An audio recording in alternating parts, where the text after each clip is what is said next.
Okay, so this is crazy. Canon has released the R6 and the R5 already for pre-order, and not to mention Sony announcing and leaking some like specs for the A7S III, which is quite exciting. And it's kind of cool to see like now like companies like releasing products now, especially with the whole like situation that we've been dealing with the past like I don't know how long, 5-6 months or so, whatever. Now obviously I don't have any of those cameras in my hands because well this just I don't have that opportunity. But I kind of want to go over a few specs on both the R5, R6, and also what's coming up with the A7S III. If you haven't seen my past videos, I did shoot with the Canon EOS R on a few shoots, which was really awesome. It was really fun using that camera and had a chance to play with it for like 30 days or so. So if you haven't seen those videos, I'll link them down in the description below. You guys can check them out later. Now again, this isn't like a super specky video. I'm not gonna go full in detail because I'm pretty sure you've seen all the videos already out there with people releasing the same kind of content, questions, concerns about it, overheating issues, all that. We'll get into that. And I have to say that the Canon R5 is a very legit awesome camera.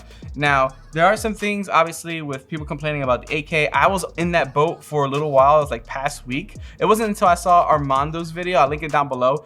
Big shout out to Armando for getting his 2 cents regarding 8K overheating issues and how in the industry there's been cameras that you only can shoot for like a few minutes and you have to like reload for 20. So it kind of opened up my perspective when it comes to that type of specs and the in the workflow and all that. And it's not for everybody. It really isn't. Personally, I would not shoot 8K at all. I don't have the computer capacity or the money to invest in that type of memory. And again, it really depends on the person's workflow, the type of projects that they're doing. Personally, I would just get this camera because of the 4K 120 and also the stills itself, the megapixels. I mean, the high megapixels, I think that's awesome. So with that said, I think it's really cool that Canon's introducing the 8K, and I'm pretty sure later down the road, there's gonna be a different way of implementing the 8K into the cameras with a cheaper memory card source, and it's gonna be more affordable for everybody to do it.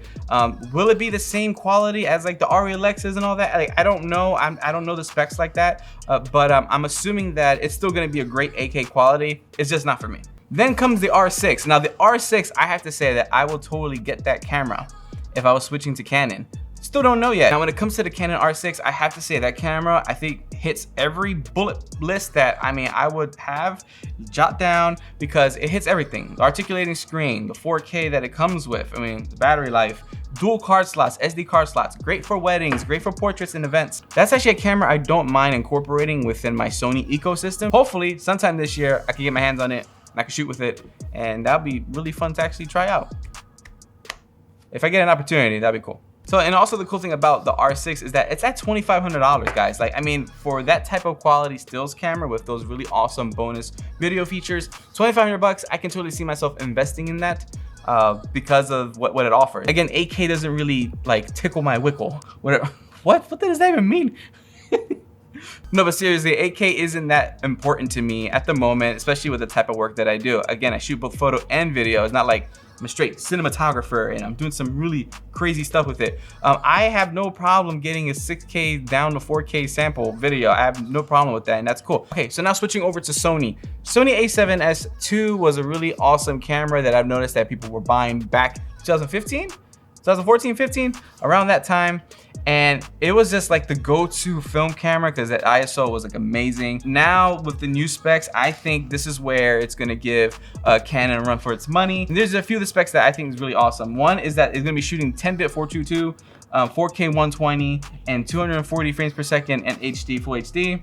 And also 4K 120 frames per second raw. I think that's really cool. That's an option for you if you want to go like super hardcore, like crispy, clean 4K. It's still gonna be awesome whether you use it or not. Now the other feature I think is really dope that they're implementing, just like in the recent Sony camera that was just released, is the articulating screen. I saw that little bit of news earlier today. It's Sunday the 12th right now of July, and I thought it was really cool that they're gonna implement that into the A7S III. The main downfall for this camera for myself as a photographer is the fact that the megapixel on the sensor is 12 megapixels. But there is something about this specific processor that it's like a crispy 12 megapixel camera, which is supposed to be like crispy. So it's not like a corny 12 megapixels. That sounds so bad. That to me, that was the only like, but I get it because it is specifically a video camera, and that's where it's like, cool. But I know for a fact that this specific camera is definitely for low light situations, filmmaking. If you're a filmmaker and you're in the Sony, you might want to check this when it comes out, because I'm hearing great stuff about it. I think it's cool. Oh yeah, and there is a really cool weird feature that I don't want to get into because I have a feeling somebody's going to talk about it.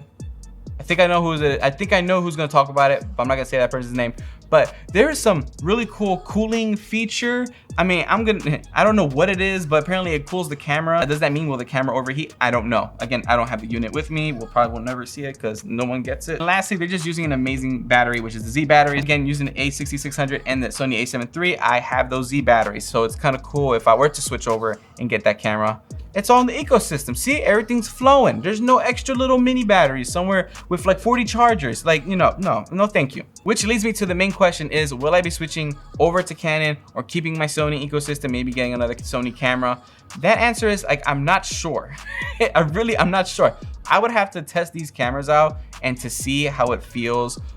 Even with the Sony A7S III, I need to see how it feels within my own ecosystem and my workflow. Will it work better? I'm pretty sure it's gonna work better in my favor with Sony's because I have like the Sony lenses and all that. But then again, you know, having something like the R6, I know would be super beneficial because I know one, that the articulating screen is gonna be there.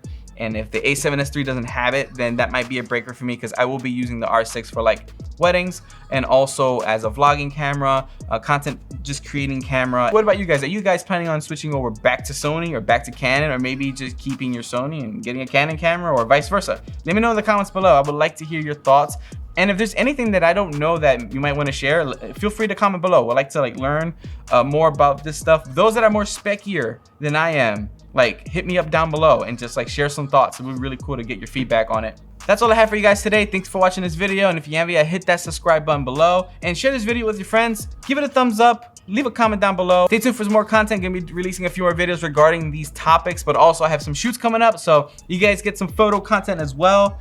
And yeah, I'm excited. It's gonna be a good month. The rest of the year should be good. You know, all that good stuff. Peace.